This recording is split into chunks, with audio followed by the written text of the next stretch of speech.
Hollywood silver screen presenting companion. Companion 2025 की एक horror science fiction film है जिसका डायरेक्शन ड्रू हैनकॉक ने किया है। इस फिल्म को इसकी सिनेमेटोग्राफी और अनोखे कॉन्सेप्ट के लिए काफी सराहा गया है। इसकी IMDb रेटिंग 7.5 है, जबकि रॉटन टोमेटोज पर इसका स्कोर 94% है, जिसको क्रिटिक्स के काफी पॉजिटिव रिव्यूज मिले हैं। ये फिल्म हॉरर साइंस फिक्शन का एक अनोखा अनुभव साबित हो रही है, जिसमें थ्रिल और सस्पेंस का बेहतरीन मिश्रण है। इस कहानी की शुरुआत आयरिस और जॉश की एक आम मुलाकात से होती है। सुपरमार्केट में खरीदारी करते हुए आयरिस की नजर जॉश पर पड़ती है और ऐसा लगता है जैसे दोनों को पहली नजर में प्यार हो गया हो। इस दौरान आयरिस एक मोनोलॉग देती है जिसमें वो अपने जीवन के 2 सबसे खूबसूरत पलों का जिक्र करती है। पहली बार जब उसने जॉश को देखा था, जबकि दूसरा मैं आपको कहानी के एंड में बताऊंगा। यहीं पर सीन कट हो जाता है और कहानी कुछ महीनों आगे बढ़ती है। अब आयरिस और जॉश अपने दोस्त केट के केबिन में आते हैं। जंगल के बीचों बीच सिचुएटेड है। शुरुआत से ही साफ हो जाता है कि आयरिस को जॉश के दोस्तों के साथ घुलने मिलने में दिक्कत हो रही है, खासकर केट के साथ, क्योंकि उसको लगता है कि शायद केट उसकी जगह ले सकती है। वहीं पर हम सरगे नाम के जॉश के एक और दोस्त से मिलते हैं जो इस केबिन का मालिक भी है। वो आयरिस को गलत नजरों से देखता है, जिससे आयरिस अनकंफर्टेबल हो जाती है। अब रात में जब सब मस्ती कर रहे होते हैं तो आयरिस नोटिस करती है कि जॉश केट से बातें कर रहा है, जिससे उसको जलन होने लगती है। वो खुद को नॉर्मल रखने की कोशिश करती है और जॉश के करीब भी। अगले दिन जॉश उसको पास की एक झील पर अकेले जाने के लिए कहता है और जब आयरिस वहां पर पहुंचती है तो उसको अपनी जेब में एक चाकू मिलता है। तभी सरगे वहां पर आ जाता है। वो उसको रोकने की कोशिश करता है। आयरिस को एहसास हो जाता है कि सरगे के इरादे ठीक नहीं है, लेकिन वो माहौल को अजीब होने से बचाने के लिए उसकी बात को मान लेती है, क्योंकि आखिरकार उस केबिन का मालिक और उस वेकेशन का प्लानर सरगे ही था। वो सरगे के साथ उसी लेक के किनारे पर बैठ जाती है, जहाँ पर सरगे उसको सनस्क्रीन लगाने के लिए कहता है। लेकिन जब सरगे अपनी हदें पार करने लगता है तो आयरिस उसको सावधान करती है। लेकिन फिर भी जब सरगे नहीं मानता है तो आयरिस आत्मरक्षा में उसको अपनी पॉकेट में रखे नाइफ से मार देती है। आयरिस को कुछ भी समझ में नहीं आता है। वो खून से लथपथ थी जो केबिन में वापस लौटती है, जिसको खून में लथपथ देख सभी लोग दंग रह जाते हैं। वो समझ जाते हैं कि आयरिस ने सरगे की जान ले ली है। घबराई हुई आयरिस अपनी बात सबको समझाने की कोशिश करती है, लेकिन शायद कोई भी उसकी बात समझने को तैयार ही नहीं था।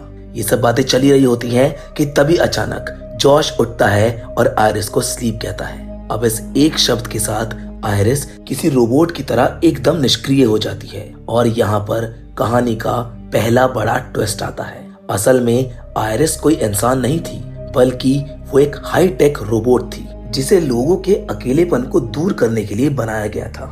उसकी पूरी प्रोग्रामिंग अपने यूजर के प्रति वफादार रहने के लिए थी और इस मामले में उसका यूजर जॉश था। अब जैसे जैसे सच्चाई सामने आती है, पता चलता है कि आयरिस को ये कभी पता ही नहीं था कि वो असली इंसान थी ही नहीं। जॉश बताता है कि उसकी हर याद, सुपरमार्केट में हुई मुलाकात, प्यार, जज्बात, सब कुछ उसकी प्रोग्रामिंग का हिस्सा था। उसने आयरिस को एक कंपनी से खरीदा था और उसके साथ एक लव लिंक सेट किया था। लेकिन सबसे हैरान करने वाली बात ये थी कि रोबोट्स को प्रोग्राम किया गया था कि वे कभी भी किसी इंसान या जानवर को नुकसान नहीं पहुंचा सकते हैं। तो फिर आयरिस ने सरगे को क्यों मार दिया? अच्छा, यहाँ पर जोश, केटी, आयरिस और सरगे के अलावा 2 लोग और थे जिनके नाम इलाई और पैट्रिक थे। इलाई और पैट्रिक एक दूसरे से प्यार करते थे। ये दोनों भी जॉश के ही दोस्त थे। अब कहानी में दोबारा वापस आते हैं, जहाँ पर हम देखते हैं कि जॉश ने आयरिस को एक कुर्सी से बांधा हुआ है। इसी दौरान केट जॉश के पास आती है और आयरिस को शट डाउन करने के लिए कहती है, जिसके बाद हमें एक और चौंकाने वाला खुलासा देखने के लिए मिलता है। आयरिस को इस केबिन में लाना और सरगे को खत्म करवाना ये एक प्लान का हिस्सा था और ये सब किसी और ने नहीं बल्कि जॉश और केट ने मिलकर किया था। अब जैसे ही सच्चाई सामने आती है, हमको पता चलता है कि केट अपने बॉयफ्रेंड सरगे से परेशान थी, क्योंकि वो एक बेहद घटिया इंसान था। इसी वजह से सरगे के मरने पर केट और जॉश दोनों बहुत खुश हुए थे। असल में सुबह जब जॉश ने आयरिस को बाहर भेजा था, उसी वक्त उसने आयरिस की हार्मलेस सेटिंग को ऑफ कर दिया था और जानबूझकर उसके पॉकेट में चाकू को रख दिया था, ताकि वो सेल्फ डिफेंस में सरगे को मार सके। यानी इस पूरे खेल का असली मास्टरमाइंड जॉश ही था, जो उसको अपने मोबाइल के थ्रू कंट्रोल कर सकता था। जब जॉश आयरिस को देखने जाता है तो उसको एहसास होता है कि वो खुद को कुर्सी से आजाद कर चुकी है। आयरिस अचानक जॉश के ऊपर हमला कर देती है और केबिन से भाग निकलती है। भागते हुए उसको पैट्रिक देख लेता है, लेकिन वो इलाई को इसके बारे में कुछ भी नहीं बताता। भागते समय आयरिस जॉश का स्मार्टफोन भी उठा लेती है, जिससे उसको कंट्रोल किया जा सकता था। यानी अब वो खुद को कंट्रोल कर सकती थी। इधर केबिन में जॉश इलाई को भी अपने प्लान में शामिल कर लेता है। पहले तो इलाई डर जाता है, लेकिन फिर जॉश उसको समझाता है कि सरगे एक बुरा आदमी था और उसने जो किया वो सही था। अब यहीं पर हमारे सामने एक और राज खुलता है। दरअसल सरगे के केबिन में $12 मिलियन छिपे हुए थे, जिन पर केट की नजर थी। असल में सरगे एक बहुत अमीर आदमी था और जॉश और केट ने सारा खेल उन्हीं पैसों को पाने के लिए रचा था। जब ये लोग पैसे से भरा सेफ ढूंढ लेते हैं तो इलाई कहता है कि पैसों को 4 हिस्सों में बांटा जाना चाहिए, क्योंकि पैट्रिक भी उनके साथ है। लेकिन जॉश इसके लिए इनकार कर देता है और तभी एक और बड़ा ट्विस्ट सामने आता है। इलाई पैट्रिक को कमांड देता है गो टू स्लीप, और पैट्रिक भी तुरंत से डीएक्टिवेट हो जाता है। यानी कि पैट्रिक भी एक रोबोट था। अब थोड़ी बहस के बाद इलाई मान जाता है, जो पैट्रिक के साथ अपना हिस्सा शेयर करेगा, जिसके बाद वो और पैट्रिक एक गन लेकर आयरिस को ढूंढने जंगल में चले जाते हैं। दूसरी ओर आयरिस अब केबिन से दूर जंगल में जाकर छुप जाती है। उसने अपने कंट्रोल को एडजस्ट कर लिया था। पहले जॉश ने उसकी इंटेलिजेंस को केवल 40% पर सेट किया था, लेकिन अब आयरिस ने उसको 100% तक बढ़ा दिया था। अब वो पहले से भी ज्यादा इंटेलिजेंट हो जाती है और सोचती है कि उसको आगे क्या करना चाहिए। पहला ऑप्शन तो ये था कि वो राह चलते किसी से लिफ्ट लेगी, लेकिन खून से लथपथ होने की वजह से उसे कोई भी गाड़ी में नहीं बैठाएगा। अब दूसरा ऑप्शन ये था कि वो वापस केबिन में जाकर अपने दुश्मनों का सामना करेगी, लेकिन इसमें बहुत बड़ा रिस्क था, क्योंकि जॉश उसको खत्म करने की कोशिश कर सकता था। इसीलिए आयरिस तीसरा ऑप्शन चुनती है। वो छुपते छुपाते जॉश की कार तक पहुंचेगी, उसको स्टार्ट करेगी और कमांड देकर सीधा टाउन तक चली जाएगी। अब आयरिस छिपते हुए केबिन की ओर बढ़ने लगती है। उधर जॉश, केट, इलाई और पैट्रिक 2-2 की टीम बनाकर उसको जंगल में ढूंढने निकलते हैं। एक पॉइंट पर इलाई और पैट्रिक आयरिस के बेहद करीब आ जाते हैं, लेकिन वो किसी तरह एक पेड़ के पीछे छिप जाती है। इस दौरान इलाई और पैट्रिक अपने रिश्ते पर भी बात करने लगते हैं, जहां इलाई खुलासा करता है कि वो पैट्रिक से सच्चा प्यार करता है। वो दोनों एक दूसरे को किस भी करते हैं, लेकिन तभी इलाई को एहसास होता है कि आयरिस पास ही में छुपी हुई है। वो तुरंत गोली चलाना शुरू कर देता है, जिससे आयरिस मुश्किल में पड़ जाती है और कुछ देर की लड़ाई के बाद इलाई आयरिस को पकड़ लेता है। उन दोनों के बीच हाथापाई होने लगती है और तभी अचानक एक गोली चलती है जो सीधा जाकर इलाई को लग जाती है। अब जैसे ही इलाई को गोली लगती है वो तुरंत ही दम तोड़ देता है। तब तक केट और जॉश भी वहां पर पहुंच चुके थे, लेकिन आयरिस उनको देखते ही केबिन की तरफ भाग जाती है। भागते हुए वो सीधा जॉश के कार में जाकर बैठ जाती है, लेकिन तभी जॉश भी तेजी से उसका पीछा करता हुआ कार के पास पहुंच जाता है। और अब जैसे ही जॉश कार का शीशा तोड़ने की कोशिश करता है, आयरिस खुद को अंदर से लॉक कर लेती है।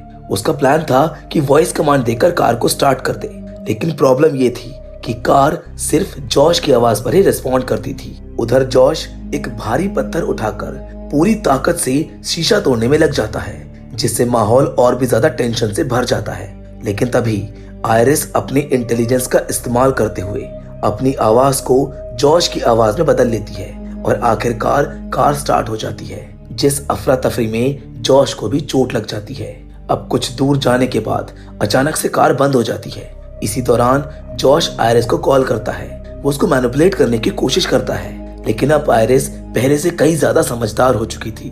वो जॉश की चाल में नहीं फंसती है, उल्टा वो फोन पर उससे ब्रेकअप कर लेती है। अब जॉश के पास कोई और रास्ता नहीं बचता है, इसीलिए वो वापस जंगल की ओर लौट जाता है। वो पैट्रिक को रीसेट करके उसको अपना साथी बना लेता है, जिसके बाद वो पैट्रिक के अग्रेशन लेवल को 100% तक बढ़ा देता है, जिससे ये साफ हो जाता है कि अब पैट्रिक पूरी तरह से खतरनाक बन चुका है, जो किसी भी हद तक जा सकता है। उधर आयरिस खुद को कार से बाहर निकालने की कोशिश कर रही होती है कि तभी एक पुलिस ऑफिसर उसको देख लेता है। आयरिस कार का शीशा तोड़कर बाहर निकलती है और ऑफिसर उससे पूछता है कि क्या वो किसी परेशानी में है। अब यहाँ पर प्रॉब्लम ये थी कि आयरिस झूठ नहीं बोल सकती थी, इसीलिए वो अपनी लैंग्वेज सेटिंग को जर्मन में चेंज कर लेती है ताकि ऑफिसर को कुछ भी समझ में ना आए। यानी वो सच भी बोल रही थी लेकिन सामने वाला उसको समझ भी नहीं पा रहा था। हालांकि उस ऑफिसर को आयरिस के ऊपर शक हो जाता है और जब वो कार के अंदर झांकता है तो उसको एक खून से सना हुआ चाकू नजर आता है।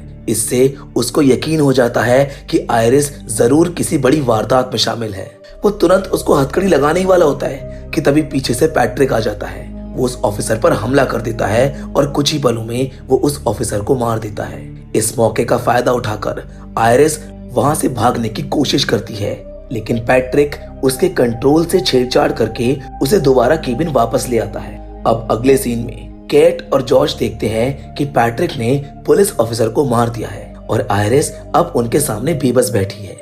चीजें अब और भी ज्यादा कॉम्प्लिकेटेड हो चुकी थी क्योंकि अब तक 3 लोगों की जान जा चुकी थी। इन सब से परेशान होकर केट फैसला करती है कि वो यहाँ से निकल जाएगी। वो एक सूटकेस में सरगे के आधे पैसे भरती है और जाते जाते जॉश से एक चौंकाने वाला सच कबूल करती है। वो बताती है कि सरगे कोई गलत इंसान नहीं था, वो सिर्फ एक आम आदमी था, लेकिन जॉश उसको एक बुरा इंसान समझता था और इसी बात का फायदा उठाकर केट ने उसको मैनिपुलेट किया और ये पूरा प्लान तैयार किया। इस सच्चाई को सुनकर जॉश हैरान रह जाता है। उसको बहुत गहरा झटका लगता है। वो केट को रोकने की कोशिश करता है लेकिन केट उससे कहती है कि वो उसकी रोबोट नहीं है, इसीलिए वो उसको कंट्रोल नहीं कर सकता है। ये सुनते ही जॉश को गुस्सा आ जाता है और वो पैट्रिक को केट को रोकने का आदेश देता है। अब चूंकि पैट्रिक का एग्रेशन लेवल 100% था, इसीलिए वो केट पर जानलेवा हमला कर देता है जिससे उसकी भी मौत हो जाती है। अब हम आगे देखते हैं कि जॉश केबिन में अकेला इंसान बचा था। वो आयरिस को नए कपड़े पहनाकर उसको डिनर टेबल पर बैठा देता है, उससे बातचीत करता है। वो ये साबित करने की कोशिश करता है कि आयरिस ही इन सारी मौतों की जिम्मेदार है, लेकिन आयरिस उसे सच्चाई का आईना दिखाती है। वो कहती है कि ये सब सिर्फ और सिर्फ जॉश के लालच और उसके अकेलेपन की वजह से हुआ है। इस बात से जॉश आग बबूला हो जाता है और वो आयरिस के इंटेलिजेंस को 0% पर सेट कर देता है। वो ये बर्दाश्त नहीं कर सकता था कि एक रोबोट उससे ज्यादा स्मार्ट निकले और उसको जज करे। अब जैसे ही आयरिस लगभग डीएक्टिवेट हो जाती है, जॉश उसके हाथ को जला देता है। वो उसे खुद को खत्म करने का ऑर्डर देता है। अब आयरिस में इंटेलिजेंस बची ही नहीं थी, इसीलिए वो अपने सिर पर वार करके खुद को खत्म करने लगती है। इसी बीच जॉश आयरिस के डेवलपर्स को केबिन में बुला लेता है और पूरी साजिश को छिपाने के लिए एक सेटअप तैयार करता है। वो ये दिखाने की कोशिश करता है कि केट, सरगे और इलाई की मौत के लिए आयरिस से जिम्मेदार थी। वो पैट्रिक को पुलिस ऑफिसर के कपड़े पहनाकर ऐसा नाटक करता है जैसे उसने सब कुछ रिपोर्ट कर दिया हो। डेवलपर्स को पैट्रिक का चेहरा कुछ जाना पहचाना सा लगता है, लेकिन जॉश अपनी चालाकी से उनको मना लेता है। जाने से पहले डेवलपर्स जॉश को एक अहम जानकारी देते हैं। वो बताते हैं कि आयरिस के स्टमक में एक कैमरा लगा था। यहाँ उसका पूरा डेटा स्टोर होता था, यानी लैब में जाकर वो इस डेटा को रिकवर कर सकते हैं और ये पता लगा सकते हैं कि आखिर में हुआ क्या था। अब जॉश को एहसास होता है कि वो पूरी तरह फंस सकता है क्योंकि इंसानों की याददाश्त तो खत्म हो सकती थी, लेकिन एक रोबोट के डेटा को मिटाना इतना आसान नहीं था। उसका ये प्लान बैकफायर कर चुका था। डेवलपर्स आयरिस को अपने ट्रक में लोड करके वहां से निकलने ही वाले होते हैं कि तभी पैट्रिक उनके सामने आ जाता है और तभी अचानक डेवलपर्स को भी याद आ जाता है कि पैट्रिक भी उन्हीं की कंपनी का एक रोबोट था।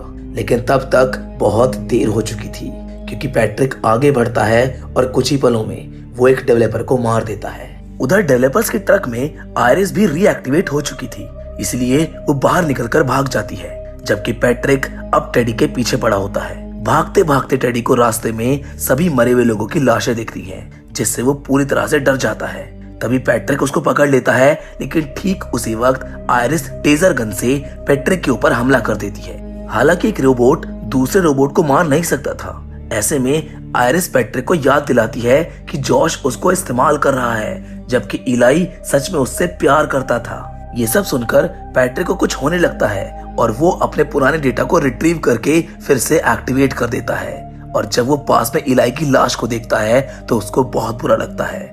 वो भावुक हो जाता है। एक रोबोट होने के बावजूद वो अपनी गलती के लिए खुद को सजा देता है, जो खुद को मारने का फैसला कर लेता है। वो टेजर गन से खुद को मार लेता है। इस तरह पैट्रिक की कहानी भी खत्म हो जाती है, लेकिन टेडी बच जाता है। अब आयरिस उससे मदद मांगती है, जबकि दूसरी ओर जॉश सरगे के पैसे समेटकर भागने की फिराक में होता है। तभी उसको आयरिस सामने दिख जाती है, जो अब पहले जैसी नहीं थी। आयरिस बताती है कि टेडी ने उसके सिस्टम को अपग्रेड कर दिया है, जिससे अब वो पूरी तरह से खुद पर कंट्रोल रख सकती है। यानी अब कोई भी, यहाँ तक कि जॉश भी उसके ऊपर कंट्रोल नहीं कर सकता था। जिसके बाद आयरिस जॉश को गन पॉइंट पर लेकर डराने लगती है, लेकिन जॉश उसको इमोशनली मैनिपुलेट कर गन अपने हाथ में ले लेता है। फिर से जॉश उसके ऊपर हमला करने लगता है, लेकिन तभी आयरिस को कॉर्क ओपनर मिल जाता है, जिससे वो जॉश के ऊपर हमला कर देती है और जॉश की भी जान चली जाती है। जिसकी अगली सुबह आयरिस वही मोनोलॉग दोहराती है जो कि फिल्म के शुरुआत में दिखाया गया था।